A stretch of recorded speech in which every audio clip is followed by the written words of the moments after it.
اهلا وسهلا بيكم على قناه عدلي تيوب. معاكم جرجس عدلي، سينيور الكتريكال تكنيكال اوفيس انجينير. والنهارده ان شاء الله هنتكلم مع بعض عن فاميلي جديده من الفاميليز الخاصه بنظام الماستر كلوك، وهي الماستر كلوك نفسها او الساعه المركزيه. ووظيفه الماستر كلوك هنا في السيستم ده انها بتكون بمثابه اللوحه الرئيسيه اللي بيتم توصيل كل الساعات الفرعيه بيها، وبنقوم بضبط الوقت على الساعه الماستر كلوك اللي هي الساعه الرئيسيه دي، والوقت ده بيتم عرضه بعد كده على كل الساعات الفرعيه الواصله بيها. ظاهر قدامنا دلوقتي على الشاشه الشكل النهائي للفاميلي اللي احنا هنرسمها النهارده. ده الشكل النهائي للفاميلي اللي هيكون ظاهر عندنا في ال 3 دي، وده الشكل النهائي للفاميلي اللي هيكون ظاهر عندنا في السكشن، وده الشكل النهائي للفاميلي اللي هيظهر عندنا في البلان.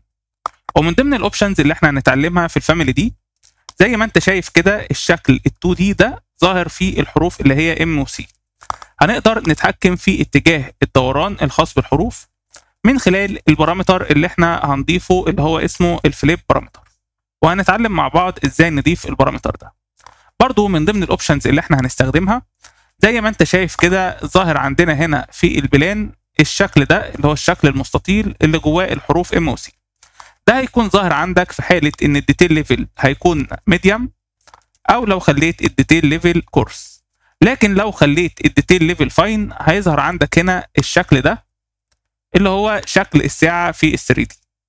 اما بقى بالنسبه للسكشن وال 3 دي فيو، زي ما انت شايف كده ظاهر لك الشكل ال 3 ده ال 3 دي ده في السكشن هنا في حاله ان الديتيل ليفل عندك فاين. لو خلينا الديتيل ليفل ميديوم هتلاقيه اختفى، ونفس الكلام هنا في السكشن لو خليت الديتيل ليفل ميديوم هتلاقيه اختفى.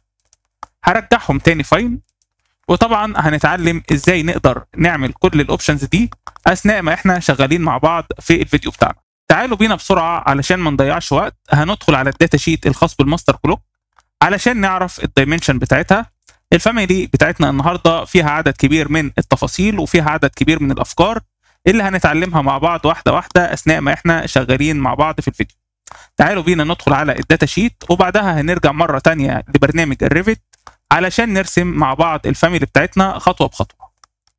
معانا دلوقتي الداتا شيت الخاص بالساعه المركزيه من انتاج شركه بوديت. الشكل اللي انت شايفه قدامك هنا ده شكل الساعه المركزيه، لكن دي الفيرجن اللي هي بتكون موجوده داخل الراك، ودي احنا مش هنرسمها دلوقتي. اللي احنا هنرسمها دلوقتي هي الفيرجن اللي هي موجوده عندك على اليمين، دي اللي هي بتكون وول ماونتد اللي هي الشكل بتاعها ده. لو نزلنا شويه كده لتحت هتلاقيه حاطط لك الدايمنشن الخاصه بالساعه المركزيه. زي ما انت شايف كده عندنا العرض بتاع الساعه اللي هو 220 مللي، والارتفاع بتاع الساعه اللي هو 322 مللي، وفي عندنا هنا الدبس اللي هو 83 مللي. تعالوا بينا ندخل على برنامج الريفت ونشوف ازاي هنقدر نرسم الشكل ده على برنامج الريفت. هندخل هنا من فايل، هنختار نيو فاميلي، وهندخل على انجلش، وهنختار متريك جينيريك موديل فيس بيست. ده كده التمبلت اللي احنا هنشتغل عليه، واخترناه لان الفاميلي بتاعتنا هتكون هوستد. هنضغط على اوبن هيفتح لنا الشكل ده. المربع اللي ظاهر قدامك ده الهوست الخاص بالفاميلي. في الحاله بتاعتنا المربع ده هو الحيطه اللي الفاميلي هتكون هوستد عليها. هنبدا نرسم الاحرف الخاصه بالفاميلي عن طريق استخدام الريفرنس بلان. فهتدخل كده من كرييت هتختار ريفرنس بلان، او ممكن تكتب الاختصار على طول بتاعها اللي هو ار بي، وهنختار بيك لاينز ونعمل الاوفست. انت عندك العرض بتاعك 220، فهناخد اوفست كده 110، ونيجي من الخط الفيرتيكال ونرسم خط يمين وخط شمال. بعد كده نيجي نشوف الارتفاع بتاعنا 322. لو قسمتها على الاثنين هتلاقيها 161. وهنيجي من الخط الهوريزونتال هناخد خط لفوق وخط لتحت، هتبقى ظاهرة عندنا الخطوط كده بالشكل ده. لو انت جيت كده بصيت في الشكل ده على السايد فيو هتلاقي الوش بتاع الفاميلي جاي بميل، يعني هتلاقي الظهر بتاع الفاميلي اعلى شوية من الوش بتاع الفاميلي. فاحنا هنيجي كده نعمل ريفرنس بلين تاني، وهناخد اوفست 20 مللي اللي هو ما يعادل 2 سم من الخط اللي فوق ده، بحيث لما نيجي نرسم الفاميلي نراعي ان الظهر يبقى اعلى من الوش شويه. هندخل على كرييت. طالما القاعده بتاعه الفاميلي مش نفس الشكل بتاع الوش، فانت لما بتيجي ترسمها فالافضل انك انت ترسمها باستخدام البلند اللي هو بنستخدمه لما بنيجي نرسم شكل بتكون القاعده مختلفه عن الوش. فانا هدخل كده على كرييت وهختار بلند، ونختار من هنا من الاشكال دي ريكتانجل. احنا كده بنرسم القاعده، خد بالك. ونيجي كده من الاحرف بتاعه الريفرنس بلينز اللي احنا رسمناها هنرسم الشكل بتاعنا. بعد ما نرسم الشكل نعمل علامه القفل دي نقفلها، بحيث كده يبقى احنا بنربط اضلاع الشكل اللي احنا رسمناه مع الريفرنس بلينز اللي احنا رسمناها في البدايه. انا عندي الاحرف بتاعه الشكل هتلاقيها الاحرف راوند مش واخده هارد شيب. فتعالى كده ندخل من هنا على فيلت ارك، وناخد نخلي الراديوس بتاعنا 20، ونعمل الشكل بتاعنا بالشكل ده. ممكن برضو لو انت عاوز تقرب اكتر من الصح، يعني انا شايف الشكل كده من فوق تحسه كانه قوس، مش كانه شكل يعني خط والاحرف بتاعته راوند. تحس الشكل نفسه كانه قوس. فاحنا ممكن كده نعمل كنترول زد، ونيجي كده نختار الستارت اند راديوس ارك الشكل ده، ونيجي كده نختار الضلع ده والضلع ده، ونيجي نختار النقطة اللي في النص. اعتقد ده كشكل اقرب بكتير من الشكل اللي احنا كنا راسمينه في الاول. هنمسح الضلع اللي فوق، ونيجي نعمل امر تريم عشان نقفل الخطوط مع بعضها اللي هو بين الضلع والارك. الاختصار بتاع امر تريم بيكون تي ار. ونفس الكلام هنعمله في الجزء اللي تحت، برضه هنختار الارك، بس الارك اللي تحت كان اكبر شويه واضح.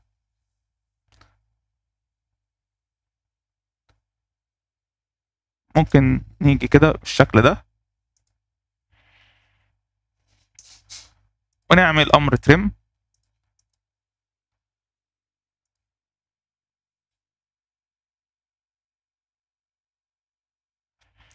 كده احنا قفلنا القاعده مع بعضها. اللي احنا بنرسمه ده خد بالك هو القاعده نفسها. هنيجي بعد كده نضغط على ايديت توب،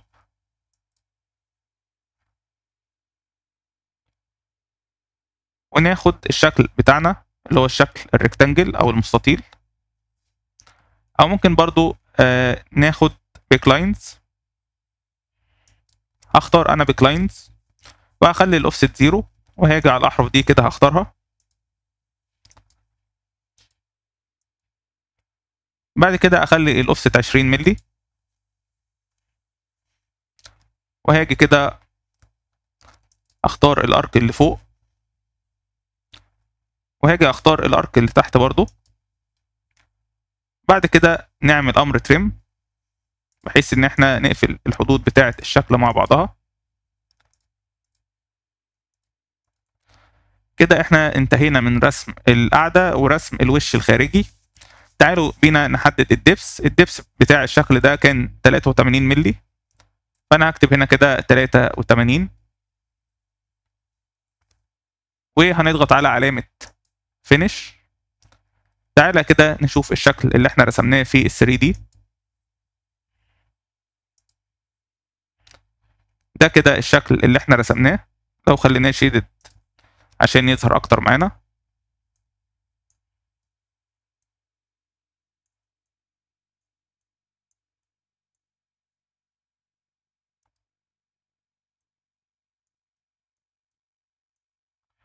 ده كده الشكل اللي احنا رسمناه دلوقتي. وهو قريب جدا من الشكل بتاع الفاميلي الموجود في الطبيعة.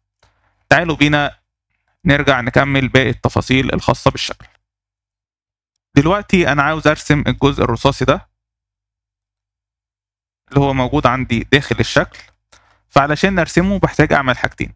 أعمل في الأول تجويف داخل الشكل الأساسي، تاني حاجة أبدأ أرسم الشكل نفسه. فعشان أعمل التجويف أفضيله مكان بمعنى أصح بحتاج أستخدم الفويد. تعالى كده هنروح على الباك. دلوقتي أنا عاوز أربط الأحرف بتاعة الشكل بتاعي اللي هو الشكل الأساسي نفسه، أربط الأحرف بتاعته مع الريفرنس بلينز. هسحب كده الشكل لفوق وارجعه مرة تانية واعمل علامة القفل دي، وبرضو من فوق نفس الكلام وهعمل علامة القفل دي. كده انا ربطت الاحرف بتاعت الشكل الاساسي مع الريفرنس بلينز. تاني حاجة هعمل ريفرنس بلين جديد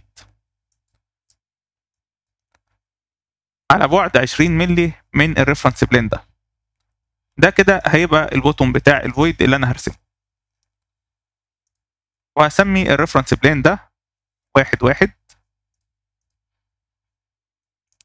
تعالى كده نرجع على الريفرنس ليفل، هنختار كرييت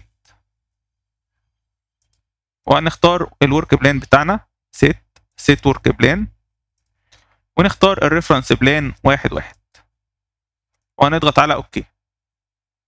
كده انا بقول للريفت اي حاجه هرسمها هتبقى هوستد على الريفرنس بلان 1. هندخل من كرييت هنختار void extrusion وهنختار بيك لاينز. تعالى كده نعمل اوفست 50 مللي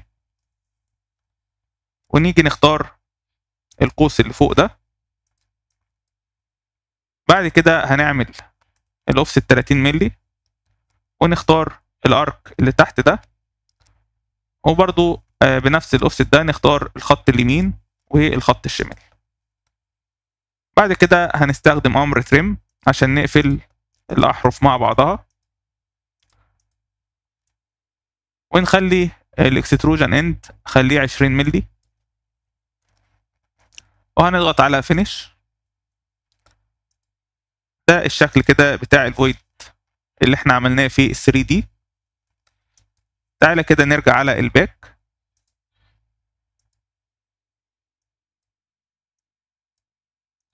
برضو هربط الاحرف بتاعتي بالطريقه دي، ونيجي هنا نرسم دايمنشن بين الريفرنس بلان والشكل بتاعنا ونقفله بالطريقه دي، ونفس الكلام هنا كده، بحيث برضو يبقى حددنا اللوكيشن بتاع الريفرنس بلان ده، او عفوا اقصد بتاع الفويد ده، بحيث ان هو ما يتحركش يمين او شمال. تعالوا نرجع مره تانية كده للشكل بتاعنا. محتاج دلوقتي ارسم الاكستروجن الداخلي نفسه اللي هو الجزء ده اللي هو الجزء الرصاصي القلب نفسه. انا كده فضيت له مكان محتاج ارسمه هو نفسه. فهاجي هنا كده اختار كرييت اكستروجن وهختار بيك لاينز واخلي الاوفست 0، وابدا اختار الاحرف بتاعه الفويد نفسها، وكل ما اختار ضلع اعمل علامه القفل دي بحيث ان يبقى مربوط الاكستروجن اللي انا برسمه بالفويد او بالتجويف اللي انا كنت مفضيه له من شويه. وهنخلي الاند برضو بتاع الاكستروجن 20 مللي وهنضغط على فينيش. كده احنا رسمنا الاكستروجن. لو بصيت عليه هنا كده في ال 3 دي هتلاقيه بالشكل ده، واحنا طبعا كنا راسمين الاحرف بتاعته او قافلين الاحرف بتاعته. هربط بس الوش اللي هو من تحت والوش اللي هو من فوق بالريفرنس بلينز بتاعتي. علشان نخلي الفاميلي بتاعتنا الشكل بتاعها واضح، تعالى نديها الماتيريال بتاعتها. هتقف هنا كده على الاكستروجن الاساسي، وهنا كده من البروبرتيز بجوار ماتيريال هنقف على الثلاث نقط اللي هنا، هنضغط عليهم ونيجي كده نختار كرييت نيو ماتيريال ونعمل لها رينيم ونسميها وايت كولر.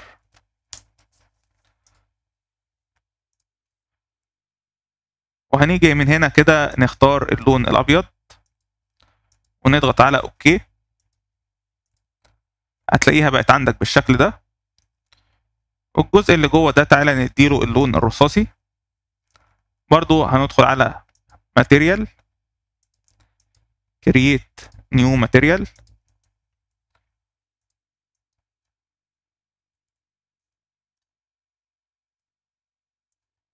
ونعمل لها رينيم، نخليها جراي كولر.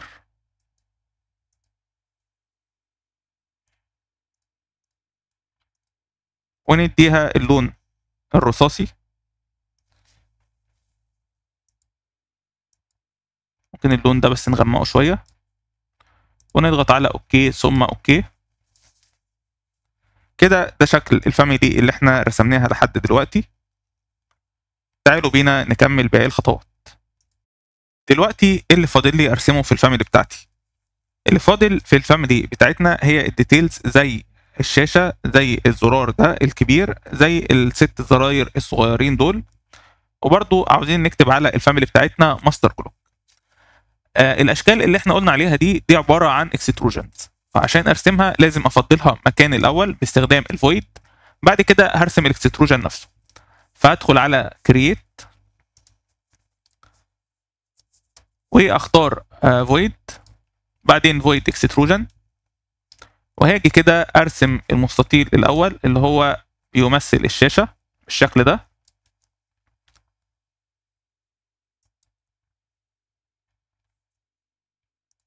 تعالى كده نعمل دايمنشن عشان نخلي فيه سيمترية، وهنمسحه كده خلاص مش محتاجينه. ممكن نسحب الشاشة شوية لتحت كده. كده احنا رسمنا الفويد الخاص بالشاشة. تاني حاجة عاوزين نعمل تجويف يكون خاص بالزرار الكبير ده، فهنستخدم هنا الإليبس ونيجي نرسمه هنا كده بالطريقة دي.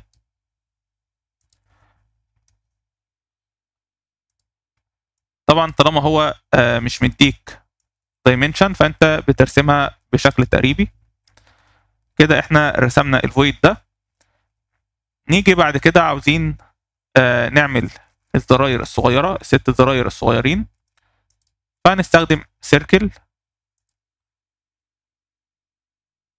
يعني ممكن نخلي نص القطر بتاعنا 7، وناخد الشكل ده كده كوبي، وبعد كده ناخد الاتنين سيركل دول كوبي، ناخدهم نحطهم هنا كده كوبي مرة تانية.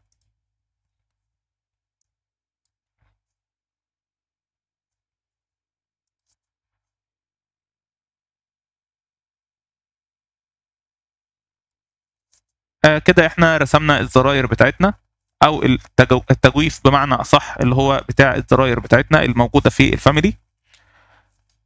هنضغط على فينيش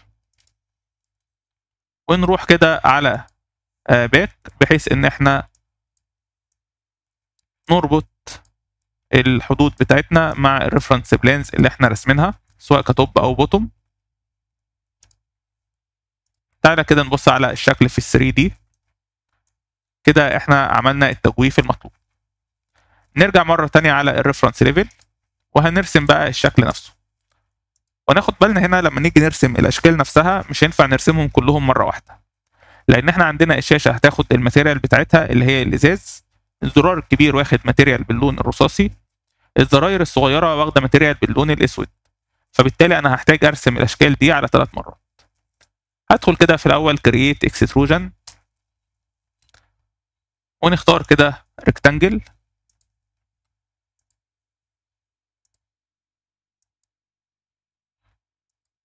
ونقفل الاربع اقفال دول، وهنضغط على علامة فينيش. كده احنا رسمنا الشاشة. هنروح كده على الباك فيو ونربط الحدود بتاعة الشاشة بتاعتنا مع الحدود بتاعة الشكل الرصاصي سواء كتوب او كبوتوم. ده الشكل كده في ال 3 دي. تعالى نرسم كده الزرار الكبير. هندخل على كرييت اكستروجن ونختار هنا بيك لاينز، ونختار الحدود بتاعة الشكل، ونضغط على علامة فينيش اللي هي علامة الصح دي، ونروح برضو على الباك فيو ونربط الحدود بتاعة الشكل. فاضل لنا كده الزراير الصغيرة، هندخل على كرييت اكستروجن، برضو نفس الكلام بيك لاينز،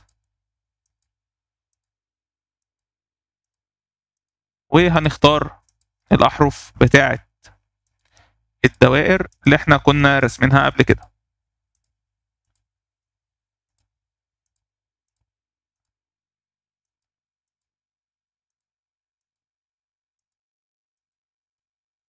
وهنضغط على فينيش، نروح على الباك فيو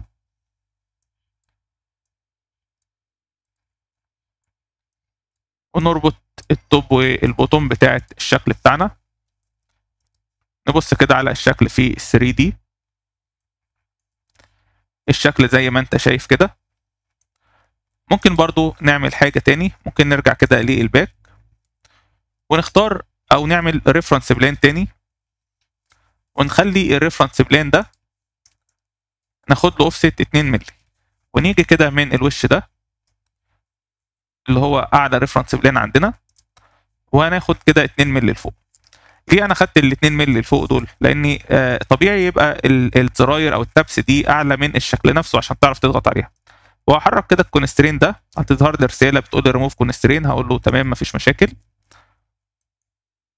انا كده بحرك في ايه؟ بص كده معايا في ال 3 دي، انا كده بحرك الزراير دي، اربط الوش بتاعها مع الريفرنس بلان فوق ده اللي هو اعلى من الشكل ب 2 مللي، هيبقى شكلها كده في ال 3 دي. ونفس الكلام هعمله مع الزرار الكبير ده اللي هو ده، هسحب كده الوش بتاعه لفوق واضغط على ريموف كونسترين، بعد كده ارجع اربطه مع الريفرنس بلان ده، بقى شكله كده في ال 3 دي. كده انا خلصت رسم الاشكال. هروح اديها الماتيريال، هختار كده الشاشه دي وادخل على الماتيريال واختار الجلاس، اعمل بس دوبليكيت من الماتيريال، دوبليكيت ماتيريال اند اسيت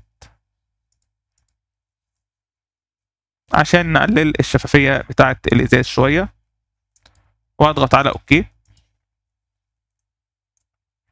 هتلاقيها ظاهره عندك كده بالشكل ده.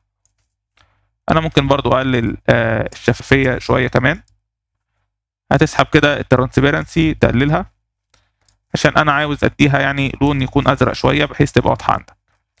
انا شايف كده الشكل كويس مفيهوش مشاكل. نختار كده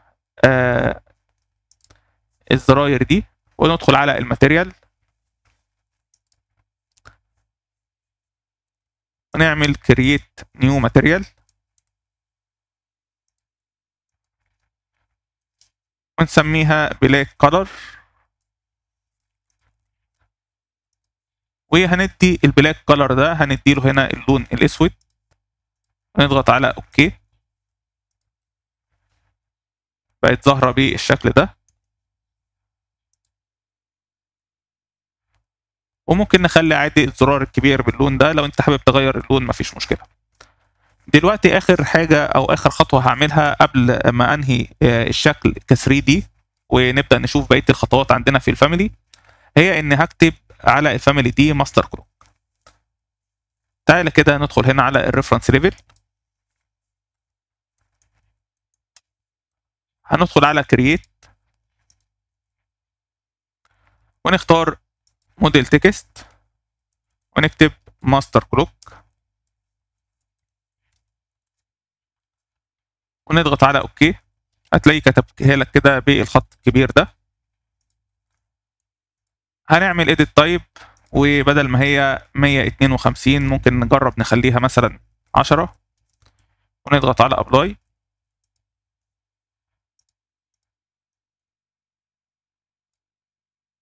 انا شايف السايز بتاعها كده كويس مفيهوش مشاكل.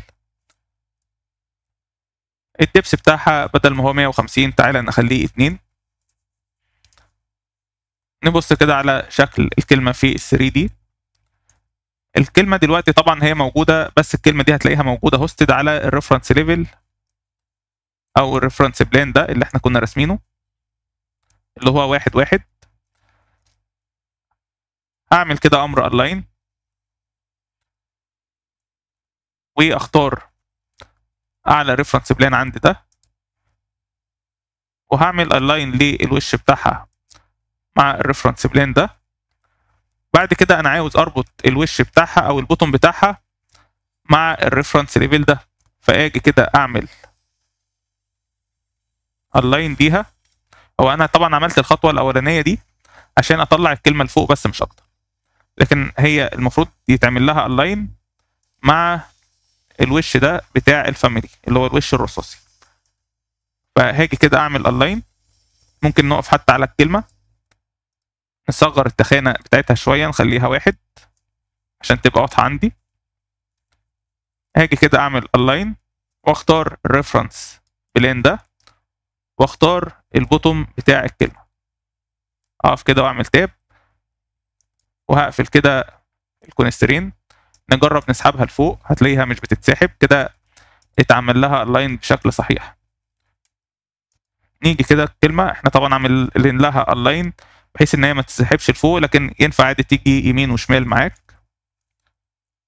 ده كده شكل الكلمه اللي احنا حطيناها، وده شكلها كده في ال 3 دي. لو انت حابب طبعا تغير الكالر بتاعها بنفس الطريقه اللي احنا عملناها، ممكن تديها اي ماتيريال انت عاوزها وتغير اللون بتاعها.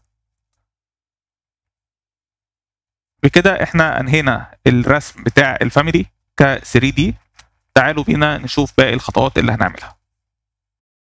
اول حاجه احنا محتاجين نعمل سيف للفاميلي، فهندخل على فايل، سيف از فاميلي، وهعمل سيف للفاميلي بتاعتي. انا بالنسبه لي هسميها جي اي ماستر كلوك، وهنخلي الباك اب 1 ونضغط على سيف. كده احنا عملنا سيف للفاميلي.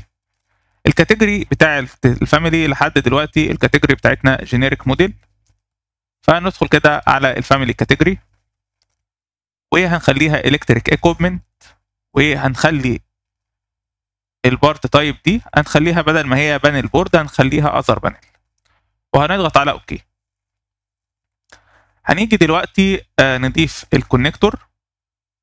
هندخل كده على الشكل بتاعنا في 3 دي ونخليها واير فريم، وهنختار كرييت الكتريكال كونكتور، وهنخلي التايب بتاع الكونكتور ده نخليه كوميونيكيشن.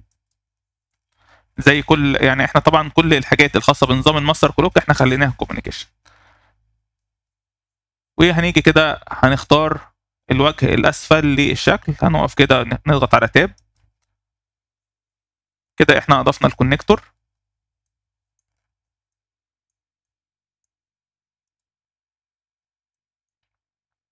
فاضل لنا كده ان احنا نعمل ال 2 دي ريبريزنتيشن الخاص بالفاميلي. عشان نعمل ال 2 دي ريبريزنتيشن هندخل على فايل،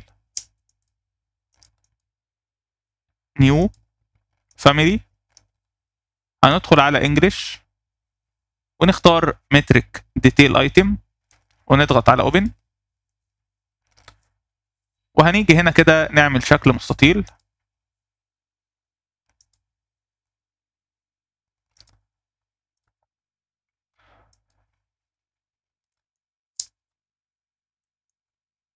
هنظبط الابعاد بتاعه الشكل بتاعنا، هنرسم دايمنشن كده بالطريقه دي ونخليه ايكوال عشان يكون فيه سيمتريه. هنعمل دايمنشن بالشكل ده. طبعا احنا لو خلينا الفاميلي بتاعتنا بنفس الابعاد اللي هي موجوده دي فبالتالي هتظهر عندك صغيره، فانا هخلي الدايمنشن بتاعتي كبيره بحيث ان هي تظهر عندي الفاميلي في ال 2 دي ريبريزنتيشن تكون كبيره.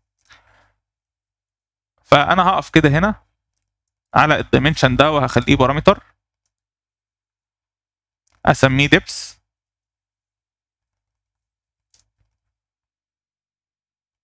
وهنضغط على اوكي. ونيجي نرسم هنا كده دايمنشن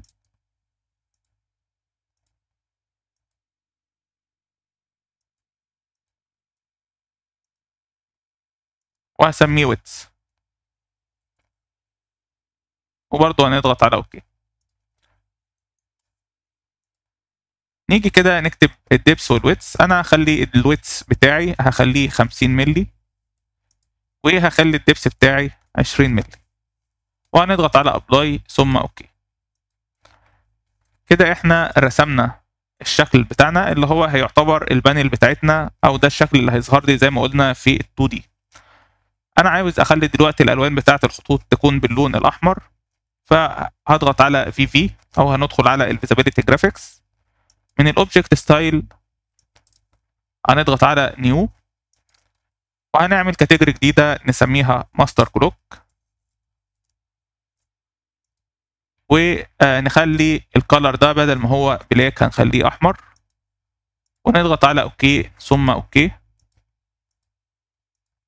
بعد كده هاجي اعمل سيلكت على الخطوط دي، واخلي السب كاتيجوري بتاعتها تكون ماستر كلوك.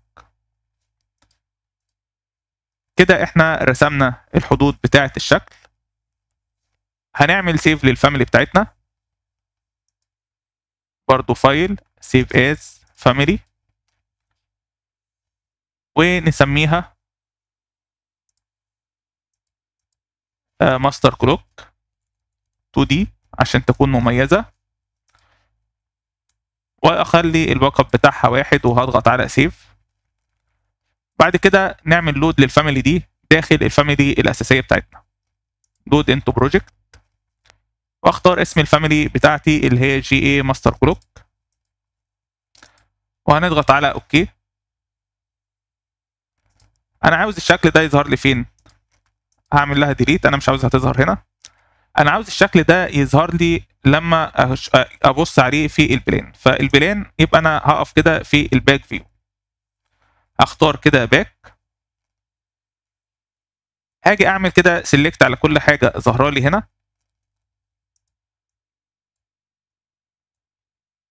وهعمل فلتر.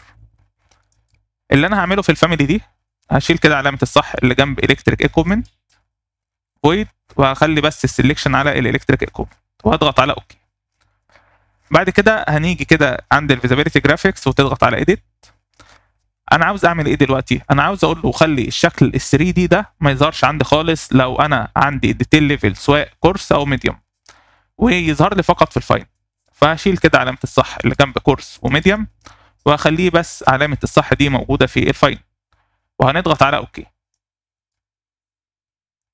ونيجي كده الفاميلي الجديده اللي احنا عملنا لها لود، اللي هي هتلاقيها عندك هنا. خلاص احنا مش محتاجين الشكل ده، ممكن نقفله. الفاميلي بتاعتها هنا اهي اللي هي الديتيل ايتم دي، هاجي كده اسحبها عندي،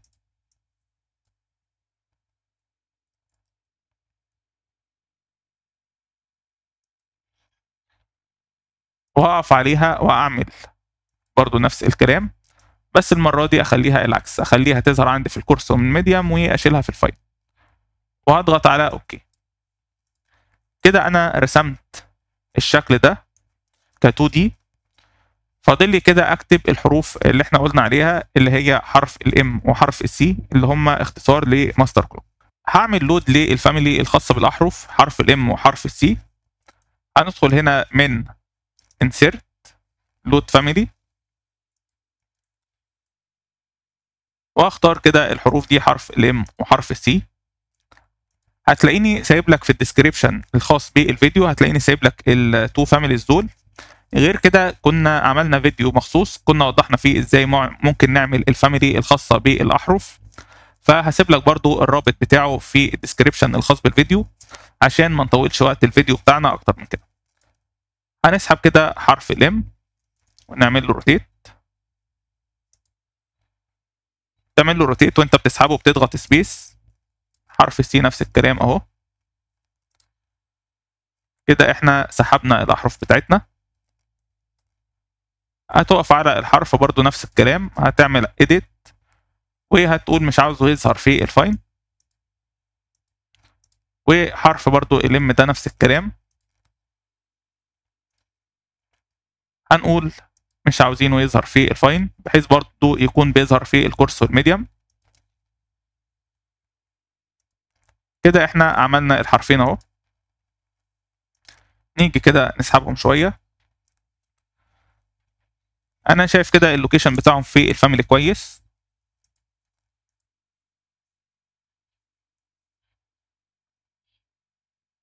ممكن بس يكون حرف سي كده، محتاجين نطلعه حاجه بسيطه. تعالى كده نعمل لود للفاميلي داخل البروجكت ونشوف شكلها هيكون ايه. لود انتو بروجكت، ونختار المشروع بتاعنا ونضغط على اوكي.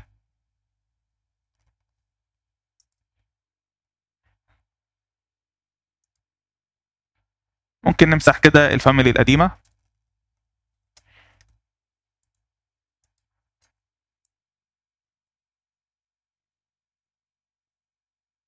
ده اسم الفاميلي بتاعتنا اهو، اللي هو جي اي ماستر كلوك.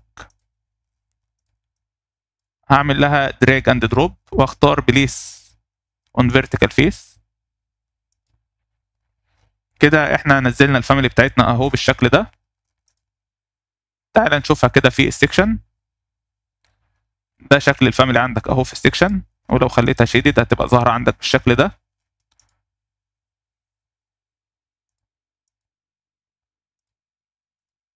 ممكن نشوف برضو شكل الفاميلي في ال 3 دي.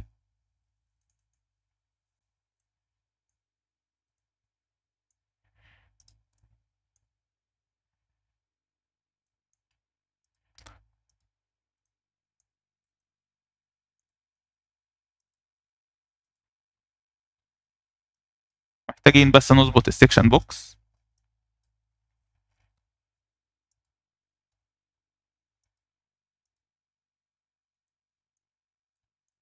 لازم عشان تظهر عندك يكون الديتيل ليفل بتاعك فاين.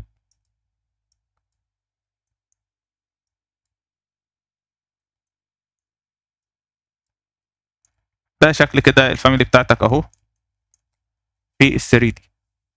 كده احنا انتهينا من رسم الفاميلي. فاضل بس نقطة أخيرة كنا عاوزين نظبطها عندنا في الفاميلي. زي ما انت شايف كده الحروف دي مقلوبة، اللي هو حرف الام وحرف السي. فأنا عاوز أتحكم في طريقة الكتابة بتاعت الحروف. ندخل مرة تانية على الفاميلي بتاعتنا. هتمسك كده الحرفين دول، تاخدهم كوبي،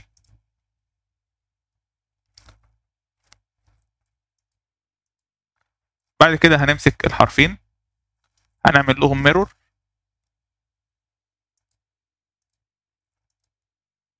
وهمسح اللي تحت دول. بعد كده نفس الحرفين اهم، هروح اعمل لهم ميرور مرة تانية. هو بس العكس كان اترسم مايل. هعمل لهم ميرور اهو مرة تانية، وهاخد الحرفين اللي انا رسمتهم دول وهعمل تو بارامترز. البارامتر الاولاني هقف كده على حرف الام ده، وهاجي كده من جنب كلمة فيزابل دي، وهضغط على المستطيل الصغير ده، واعمل بارامتر اسميه فليب، واخليه انستنس بارامتر، واجمعه اندر فيزابيليتي، وهضغط على اوكي.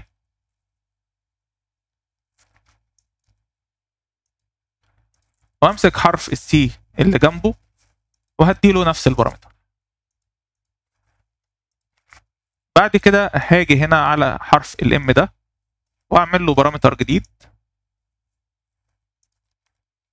اسميه نوت فليب، وبرضو هخليه انستنس بارامتر واجمعه تحت الفيزابيليتي. وحرف السي ده برضو نفس الكلام، هديله نفس البارامتر التاني اللي هو نوت فليب. وهسحب كده الحرفين دول وهحطهم فوق الحرفين دول.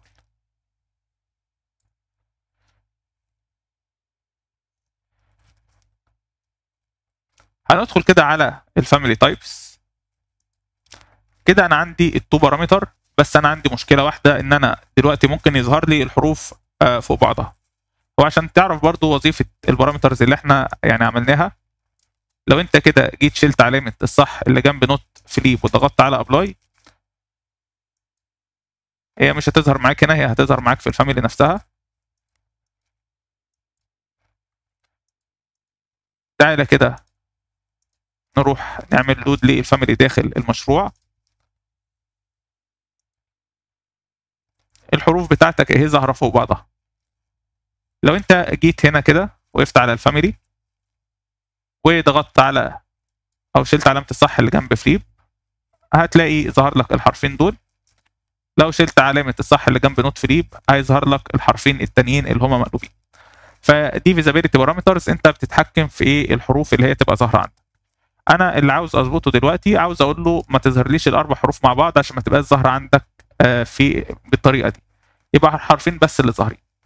فهنروح كده نرجع على الفاميلي بتاعتنا مره تاني وندخل على فاميلي تايبس، وهنكتب فورمولا بسيطه كده جنب البارامتر التاني.